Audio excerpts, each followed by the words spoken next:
নমস্কার বন্ধুরা, শুভ দুপুর। দেখো বন্ধুরা, আমি কি রান্না করেছি আজকে। দেখো, ভাত করেছি। তো আজকে ভাতটা আমি একটু বেশি করে নিয়েছি, কারণ রাত্রে আমি করব না, এখন ঠান্ডা পড়ে গেছে। দেখছি মোটামুটি হালকা ঠান্ডা হালকা গরম ভাতটা থেকে যাচ্ছে, ভালোই থাকছে, রাত্রে অসুবিধা হচ্ছে না।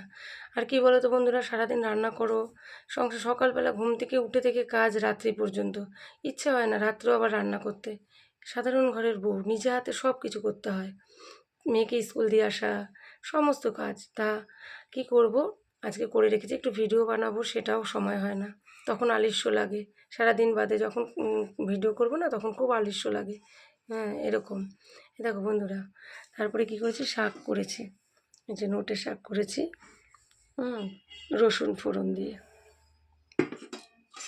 আর ডাল করেছি মূলো দিয়ে, মুসুরির ডাল ধনেপাতা দিয়ে। কে কে ধনেপাতা ভালোবাসো বলো, মুসুরির ডালে ধনেপাতা মূলো দিয়ে কেমন লাগে। আর আমার ডালটা প্রতিদিন লাগবে।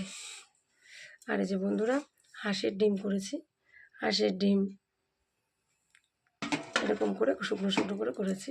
আর এই যে আর একটা কথা কি বলো তো বন্ধুরা, দেখবে ফেলে দেওয়া জিনিসও না অনেক সময় খেতে খুব ভালো লাগে। তো কালকে মাংস রান্না করেছিলাম, মাংসর কিছুটা ঝোল আলু ছিল, তেল মশলা দিয়ে করেছি, ফেলে দেব। তো আমি কি করেছি, দুটো হাঁসের ডিম দিয়ে এরকম করে এই মাংসর ঝোল আলুটার মধ্যে এরকম করে করেছি। দেখো বন্ধুরা, কত সুন্দর হয়েছে। তেল মশলা দিয়ে জিনিস ফেলে দেবো কেন, খেয়ে দেখো বন্ধুরা, খুব ভালো লাগে। আর হাঁসের ডিম দিয়ে করলে তো খুব টেস্ট লাগে। তোমরাও খেয়ে দেখবে বন্ধুরা, এরকম ফেলে দেবে না, খাবে, দেখবে ভালো লাগবে খেতে।